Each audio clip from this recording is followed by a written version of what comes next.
നമസ്കാരം, എല്ലാവർക്കും സ്വാഗതം ഡെയിലി അപ്ഡേറ്റ്സിലേക്ക്. ഇന്ന് 2025 ഏപ്രിൽ മാസം 17-ാം തീയതി വ്യാഴാഴ്ച. ഇന്നത്തെ ഏറ്റവും പ്രധാനപ്പെട്ട വാർത്താ അപ്ഡേറ്റുകളും അതോടൊപ്പം നാളെയും വരും ദിവസങ്ങളിൽ നിങ്ങളെല്ലാവരും അറിഞ്ഞിരിക്കേണ്ട, ശ്രദ്ധിക്കേണ്ട ഏറ്റവും പ്രധാനപ്പെട്ട അറിയിപ്പുകൾ, അപ്ഡേറ്റുകളൊക്കെയാണ് ഡെയിലി അപ്ഡേറ്റ്സ് നിങ്ങളുമായിട്ട് ഷെയർ ചെയ്യുന്നത്. എല്ലാ പ്രേക്ഷകരും പൂർണ്ണമായിട്ട് ഈ അപ്ഡേറ്റുകൾ ശ്രദ്ധിക്കുക. അതോടൊപ്പം ഈ വീഡിയോ നിങ്ങളെല്ലാവരും ഒന്ന് ലൈക്ക് ചെയ്ത് ഷെയർ ചെയ്യണം. നമ്മുടെ വാട്സപ്പ് ഗ്രൂപ്പിലും എല്ലാവരും ജോയിൻ ചെയ്യുക. വാർത്തകളും അറിയിപ്പുകളും കൃത്യമായി നിങ്ങൾക്ക് വാട്സപ്പ് ഗ്രൂപ്പിൽ ലഭ്യമാകും. വാട്സപ്പ് ഗ്രൂപ്പുകളുടെ എല്ലാ ലിങ്ക് വീഡിയോ ഡിസ്ക്രിപ്ഷൻ ബോക്സിൽ, കമൻറ്റ് ബോക്സിൽ നൽകിയിട്ടുണ്ട്. എല്ലാവരും ഏതെങ്കിലും ഒരു ഗ്രൂപ്പിൽ ഇപ്പോൾ തന്നെ മറക്കാതെ ജോയിൻ ചെയ്യുക. ഏറ്റവും ആദ്യത്തെ പ്രധാനപ്പെട്ട വാർത്താ അപ്ഡേറ്റ്, സംസ്ഥാനത്ത് ചൂട് ഇനിയും ഉയരാൻ സാധ്യത. കൊല്ലം, എറണാകുളം, തൃശൂർ, പാലക്കാട്, മലപ്പുറം, കോഴിക്കോട്, കണ്ണൂർ, കാസർഗോഡ് എന്നീ ജില്ലകളിൽ യെല്ലോ അലർട്ട് പ്രഖ്യാപിച്ചു. ഇന്നും നാളെയും പാലക്കാട് ജില്ലയിൽ ഉയർന്ന താപനില 37 ഡിഗ്രി സെൽഷ്യസ് വരെ ഉയരുമെന്നാണ് റിപ്പോർട്ട്. കൊല്ലം, എറണാകുളം, തൃശൂർ, മലപ്പുറം, കോഴിക്കോട്, കണ്ണൂർ, കാസർഗോഡ് ജില്ലകളിൽ ഉയർന്ന താപനില 36 ഡിഗ്രി സെൽഷ്യസ് വരെ ഉയരും.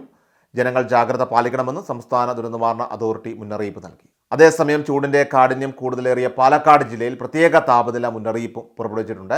ഇവിടെ 37 ഡിഗ്രി സെൽഷ്യസ് വരെ ചൂട് ഉയരാനാണ് സാധ്യത. മറ്റ് ജില്ലകളിൽ 36 ഡിഗ്രി സെൽഷ്യസ് വരെ താപനില പ്രതീക്ഷിക്കുന്നതായിട്ടാണ് കേന്ദ്ര കാലാവസ്ഥാ വകുപ്പ് അറിയിച്ചിരിക്കുന്നത്. അതുകൊണ്ട് തന്നെ ഉച്ചയ്ക്ക് 11 മണി മുതൽ 3 മണി വരെയുള്ള സമയത്ത് നേരിട്ട് സൂര്യപ്രകാശം ഏൽക്കുന്നത് ഒഴിവാക്കേണ്ടതാണ്. കൂടുതൽ വെള്ളം കുടിക്കുക, അതോടൊപ്പം തന്നെ ദഹനക്ഷമമായിട്ടുള്ള ആഹാരം മാത്രം കഴിക്കുക. ഗർഭിണികൾ, അതോടൊപ്പം തന്നെ മുതിർന്നവർ, കുട്ടികൾ തുടങ്ങിയവരെല്ലാം തന്നെ കൂടുതൽ ജാഗ്രത പാലിക്കേണ്ടതാണ്. അടുത്ത പ്രധാനപ്പെട്ട വാർത്താ അപ്ഡേറ്റ്, കേരള പോലീസിന്റെ ഭാഗത്തു നിന്ന് വന്നിരിക്കുന്ന ഔദ്യോഗിക അറിയിപ്പാണ്. ഇപ്പോഴിതാ വാട്സപ്പ് വഴിയുള്ള പുതിയ തട്ടിപ്പിനെ കുറിച്ച് മുന്നറിയിപ്പ് നൽകുകയാണ് കേരള പോലീസ്. വാട്സാപ്പിൽ വരുന്ന ഒരു ഫോട്ടോ തുറന്നാൽ തന്നെ നിങ്ങളുടെ ഫോൺ ഹാക്ക് ചെയ്യപ്പെട്ടേക്കാമെന്ന മുന്നറിയിപ്പാണ് ഇപ്പോൾ കേരള പോലീസ് ഔദ്യോഗികമായിട്ട് ഫേസ്ബുക്കിലൂടെ നൽകിയിരിക്കുന്നത്. നിങ്ങളുടെ വാട്സാപ്പിലേക്ക് ഒരു ചിത്രം അയച്ചുകൊണ്ടാണ് തട്ടിപ്പ് നടത്തുന്നത്. ഒറ്റനോട്ടത്തിൽ ഇത് ഒരു സാധാരണ ചിത്രമെന്നേ തോന്നുകയുള്ളൂ. എന്നാൽ അതിനുള്ളിൽ നിങ്ങളുടെ ബാങ്കിംഗ് വിശദാംശങ്ങൾ, പാസ്വേഡുകൾ, OTPകൾ, UPI വിവരങ്ങൾ എന്നിവയൊക്കെ തന്നെ മനസ്സിലാക്കാനും നിങ്ങളറിയാതെ തന്നെ നിങ്ങളുടെ ഫോൺ നിയന്ത്രിക്കാനും വേണ്ടിയിട്ടുള്ള മാൽവെയറുകളാണ് ഒളിഞ്ഞിരിക്കുന്നത്. സ്റ്റെഗനോഗ്രാഫി എന്ന സാങ്കേതിക വിദ്യ ഉപയോഗിച്ചാണ് ഈ ഒരു തട്ടിപ്പ് നടത്തുന്നത്.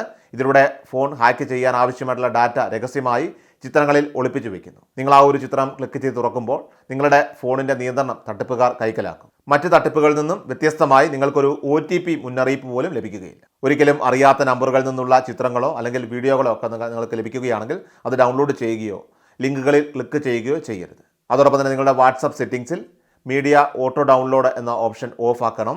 നിങ്ങളുടെ ഫോണിൻ്റെ സോഫ്റ്റ്വെയറും ആൻറ്റിവൈറസും അപ്ഡേറ്റ് ചെയ്ത് സൂക്ഷിക്കേണ്ടതാണ്. അഥവാ നിങ്ങൾ ഏതെങ്കിലും ഓൺലൈൻ സാമ്പത്തിക തട്ടിപ്പിന് ഇരയായാൽ എത്രയും വേഗം തന്നെ 1930 എന്ന നമ്പറിൽ വിവരം അറിയിക്കേണ്ടതാണ്. അടുത്ത പ്രധാനപ്പെട്ട വാർത്താ അപ്ഡേറ്റ്, ബാങ്ക് അക്കൗണ്ട് ഉടമയ്ക്ക് 4 നോമിനികളെ വരെ വയ്ക്കാനായിട്ട് വ്യവസ്ഥ ചെയ്യുന്ന ബാങ്കിംഗ് നിയമ ഭേദഗതി ബില്ലിന് അംഗീകാരം നൽകിയിരിക്കുകയാണ് ഇപ്പോൾ ഇന്ത്യൻ രാഷ്ട്രപതി ദ്രൗപദി മുർമു. നിക്ഷേപകരുടെ താൽപ്പര്യം സംരക്ഷിക്കുന്നതിനൊപ്പം തന്നെ ബാങ്കിൻ്റെ പ്രവർത്തനം കാര്യക്ഷമമാക്കുകയാണ് പ്രധാന ലക്ഷ്യം. 1934 റിസർവ് ബാങ്ക് ഓഫ് ഇന്ത്യ നിയമം, 1949 ബാങ്കിംഗ് റെഗുലേഷൻ നിയമം, 1955 സ്റ്റേറ്റ് ബാങ്ക് ഓഫ് ഇന്ത്യ നിയമം, 1970-ലെയും ബാങ്കിംഗ് കമ്പനി ഏറ്റെടുക്കൽ, അതോടൊപ്പം തന്നെ സ്വത്തുക്കളുടെ കൈമാറ്റം എന്നീ നിയമങ്ങൾ എന്നിവയിൽ ഭേദഗതി വരുത്തിയിട്ടുള്ളതാണ് ബില്ല്. നിലവിൽ നിക്ഷേപകർക്ക് ബാങ്ക് അക്കൗണ്ടുകളിൽ ഒരാളെയാണ് നോമിനിയായി ചേർക്കാനായിട്ട് കഴിഞ്ഞിരുന്നത്. ഇത് 4 ഉയർത്തുന്നതാണ് പുതിയ പ്രധാന ഭേദഗതി. അടുത്ത പ്രധാനപ്പെട്ട വാർത്താ അപ്ഡേറ്റ്, നമ്മുടെ സംസ്ഥാനത്ത് മഹാത്മാഗാന്ധി ദേശീയ ഗ്രാമീണ തൊഴിലുറപ്പ് പദ്ധതിയിൽ പേര് രജിസ്റ്റർ ചെയ്ത് കാർഡുകൾ എടുക്കാനായിട്ട് താല്പര്യമുള്ളവർക്ക് നിങ്ങളുടെ തദ്ദേശ സ്വയംഭരണ സ്ഥാപനങ്ങൾ വഴി അപേക്ഷകൾ പുതുതായിട്ട് സമർപ്പിക്കുന്നതിന് വേണ്ടിയിട്ട് ഇപ്പോൾ സാധിക്കുന്നതാണ്. തൊഴിൽ കാർഡ് എടുക്കുന്നതിന് വേണ്ടി ആഗ്രഹിക്കുന്ന എല്ലാ വ്യക്തികൾക്കും തൊഴിൽ കാർഡ് നൽകണമെന്നുള്ള ഒരു ചട്ടമുണ്ട്. അതുകൊണ്ട് തന്നെ അർഹതയുള്ള എല്ലാവർക്കും തന്നെ കൃത്യമായിട്ടുള്ള പ്രവർത്തികളിൽ ഏർപ്പെടുന്നതിനും അതോടൊപ്പം തന്നെ നിലവിൽ പുതുക്കിയ വേതന നിരക്ക് അനുസരിച്ച് 369 രൂപയാണ് ഇപ്പോൾ ലഭിക്കുന്നത്. ഇനി വളരെ വൈകാതെ തന്നെ സംസ്ഥാനത്ത് ഇവർക്ക് വേണ്ടിയിട്ട് ക്ഷേമനിധി ബോർഡ് കൂടി പ്രവർത്തനം ആരംഭിക്കുമ്പോൾ മാസം തോറും പെൻഷൻ ആനുകൂല്യം ലഭിക്കുന്നതിനൊപ്പം തന്നെ മക്കൾക്ക് വിദ്യാഭ്യാസ ധനസഹായം, അതോടൊപ്പം തന്നെ വിവാഹ ധനസഹായം എന്നീ പദ്ധതികൾ വഴിയും അതോടൊപ്പം തന്നെ ആരോഗ്യ ഇൻഷുറൻസ്, അപകട ഇൻഷുറൻസ് ഇങ്ങനെയുള്ള വിവിധ സ്കീമുകൾ വഴിയുള്ള ആനുകൂല്യങ്ങളും ഇത്തരത്തിൽ തൊഴിലുറപ്പ് പ്രവർത്തികൾ ചെയ്യുന്നവർക്ക് ലഭിക്കുന്ന സാഹചര്യം ഉണ്ടാകുന്നതായിരിക്കും. അടുത്ത പ്രധാനപ്പെട്ട വാർത്താ അപ്ഡേറ്റ്, ആധാർ കാർഡിന് വേണ്ടി പ്രത്യേകമായിട്ടുള്ള ഒരു മൊബൈൽ ആപ്ലിക്കേഷൻ വളരെ വൈകാതെ തന്നെ കേന്ദ്ര സർക്കാർ അവതരിപ്പിക്കാനായിട്ട് ഒരുങ്ങുകയാണ്. നമ്മുടെ സംസ്ഥാനത്ത് വിവിധ ആവശ്യങ്ങൾക്കായിട്ട് ആധാർ ആവശ്യമായിട്ട് വരുന്ന സമയത്ത് ഇതിനുവേണ്ടി ആധാറിൻ്റെ കോപ്പി നൽകാതെ നമ്മുടെ പേഴ്സണൽ വിവരങ്ങളൊക്കെ തന്നെ ചോരാതെ തന്നെ ഒരു പ്രത്യേക വെരിഫിക്കേഷൻ നടപടികൾ, അതിപ്പോൾ ബയോമെട്രിക് അധിഷ്ഠിതമായിട്ടോ അല്ലെങ്കിൽ QR കോഡ് സ്കാനിങ് വഴിയുള്ള പ്രത്യേക ഒതൻറ്റിക്കേഷൻ രീതിയിലും നമ്മുടെ വിവരങ്ങളൊക്കെ തന്നെ കൃത്യമായി പങ്കുവയ്ക്കാൻ സാധിക്കുന്നതാണ്. ഇതിൽ വ്യക്തിഗത വിവരങ്ങൾ നഷ്ടപ്പെടാതിരിക്കുന്നത് ഉൾപ്പെടെയുള്ള വിവിധ കാര്യങ്ങൾക്ക് ഈ ഒരു പുതിയ സംവിധാനം ഉപകരിക്കുകയും ചെയ്യും. അങ്ങനെ ഒരു സംവിധാനം രാജ്യമാകമാനം അവതരിപ്പിക്കാൻ പോകുന്ന സാഹചര്യത്തിൽ നമ്മുടെ എല്ലാം ആധാർ കാർഡിലെ വിവരങ്ങളൊക്കെ തന്നെ കൃത്യതയുള്ളതാക്കി തീർക്കുന്നതിന് വേണ്ടി എല്ലാവരും ശ്രദ്ധിക്കേണ്ടതാണ്. അതിൽ പ്രധാനമായിട്ട് നമ്മുടെ ആധാറുമായിട്ട് ലിങ്ക് ചെയ്തിരിക്കുന്ന mobile number, registered mobile number അത് ആക്റ്റീവ് ആയിരിക്കണം. അതോടൊപ്പം തന്നെ ആധാറിലെ ബയോമെട്രിക്, ഡെമോഗ്രാഫിക്സ് വിവരങ്ങളൊക്കെ തന്നെ അപ്ഡേറ്റ് ചെയ്യണം. അതോടൊപ്പം തന്നെ ആധാറിലെ മേൽവിലാസം, ഇങ്ങനെയുള്ള കാര്യങ്ങളെല്ലാം തന്നെ കൃത്യതയാർന്നതാണ് എന്ന് എല്ലാവരും തന്നെ സ്ഥിരീകരിക്കേണ്ടതാണ്. ഇനി എന്തെങ്കിലുമൊക്കെ തിരുത്തലുകൾ വരുത്തേണ്ടതുണ്ടെങ്കിൽ നിങ്ങളുടെ അടുത്തുള്ള അക്ഷയ ഓൺലൈൻ സർവീസ് കേന്ദ്രങ്ങൾ വഴി, ആധാർ സേവാ കേന്ദ്രങ്ങൾ വഴിയൊക്കെ തന്നെ എത്രയും വേഗം തന്നെ അക്കാര്യങ്ങൾ വിജയകരമായിട്ട് തിരുത്തുന്നതിനും പൂർത്തീകരിക്കുന്നതിനും വേണ്ടി ശ്രദ്ധിക്കേണ്ടതാണ്. അടുത്ത പ്രധാനപ്പെട്ട വാർത്താ അപ്ഡേറ്റ്, ഈസ്റ്റർ വിഷുവൊക്കെ പ്രമാണിച്ചുകൊണ്ട് നമുക്ക് 1 ഗഡു ക്ഷേമ പെൻഷൻ തുക ഇപ്പോൾ മുൻകൂറായിട്ട് ലഭിച്ചിട്ടുണ്ട്. ഇതിൻ്റെ വിതരണം പൂർത്തിയാകാറായിരിക്കുകയാണ്. ഇതുകൂടാതെ തന്നെ ഈ ഒരു മാസം ഒടുവിലേക്ക് വീണ്ടും 1600 രൂപ നൽകാൻ സാധിക്കുമോ എന്നുള്ള രീതിയിലാണ് ഇപ്പോൾ സർക്കാർ കാര്യങ്ങളൊക്കെ തന്നെ മുൻപോട്ട് കൊണ്ടുപോകുന്നത്. കടമെടുപ്പ് പരിധി ഉൾപ്പെടെ കേന്ദ്രം ഇപ്പോൾ പുനഃനിശ്ചയിച്ച സ്ഥിതിക്ക് സംസ്ഥാന സർക്കാരിന് വീണ്ടും ഇപ്പോൾ അനുകൂലമായിട്ടുള്ള ചില സാഹചര്യങ്ങളാണ് വന്നു ചേർന്നിരിക്കുന്നത്. എന്നാൽ ഈ പെൻഷൻ വാങ്ങുന്നതോടൊപ്പം തന്നെ നമുക്ക് കുടിശ്ശികയായിട്ട് നിലവിലിപ്പോൾ 3 ഗഡുക്കൾ അവശേഷിക്കുന്നുണ്ട്. അത് തന്നെ 4800 രൂപയോളമുണ്ട്. ഇതിൻ്റെ വിതരണം ഘട്ടം ഘട്ടമായിട്ടായിരിക്കും നടക്കുകയെന്നാണ് മുഖ്യമന്ത്രി, ധനകാര്യ വകുപ്പ് മന്ത്രിയൊക്കെ തന്നെ അറിയിച്ചിരിക്കുന്നത്.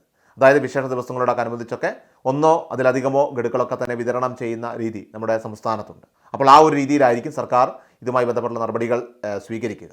ഒരു മാസം തന്നെ 2 ഗഡുക്കളൊക്കെ ലഭിക്കുന്ന ഒരു രീതിയാകുമ്പോൾ തന്നെ ആ 3 ഘട്ടങ്ങളിലായിട്ട് അത് ആനുകൂല്യം പരിപൂർണമായി തന്നെ കുടിശ്ശിക തീർത്ത് വീട്ടുന്നതിന് വേണ്ടിയിട്ടുള്ള നീക്കങ്ങളായിരിക്കും സർക്കാർ സ്വീകരിക്കുക. അതുമാത്രമല്ല, ഏറ്റവും പ്രധാനമായിട്ട് തദ്ദേശ സ്ഥാപനങ്ങളിലേക്കുള്ള തെരഞ്ഞെടുപ്പുകൾ കൂടി വരുന്നത് കൊണ്ട് തന്നെ അതിന് മുൻപ് തന്നെ പരമാവധി ആനുകൂല്യങ്ങൾ, പ്രത്യേകിച്ച് കുടിശ്ശികകൾ ഒഴിവാക്കി പൂർണ്ണമായിട്ട് വിതരണം ചെയ്ത് എല്ലാം തീർക്കുന്നതിന് വേണ്ടിയിട്ടുള്ള ശ്രമത്തിലാണ് ഇപ്പോൾ സംസ്ഥാന സർക്കാർ. ഏറ്റവും അവസാനമായിട്ട് സംസ്ഥാനത്തെ സ്വർണ്ണവില പരിശോധിച്ചാൽ കഴിഞ്ഞ 2 ദിവസത്തെ വിലയിടിവിന് ശേഷം സംസ്ഥാനത്ത് സ്വർണ്ണവിലയിൽ കാര്യമായിട്ടുള്ള വർധനവ് രേഖപ്പെടുത്തുകയുണ്ടായി. ഏപ്രിൽ 16-ാം തീയതി 22 കാരറ്റ് സ്വർണ്ണത്തിന് ഗ്രാമിന് 95 രൂപയും പവന് 760 രൂപയുമാണ് വർദ്ധിച്ചത്. ഈ വില വർധനവോടുകൂടി 1 ഗ്രാം 22 കാരറ്റ് സ്വർണ്ണത്തിൻ്റെ വില 8815 രൂപയായിട്ട് ഉയർന്നു. അതുപോലെ തന്നെ 1 പവൻ സ്വർണ്ണത്തിൻ്റെ വില 70,520 രൂപയാണ്.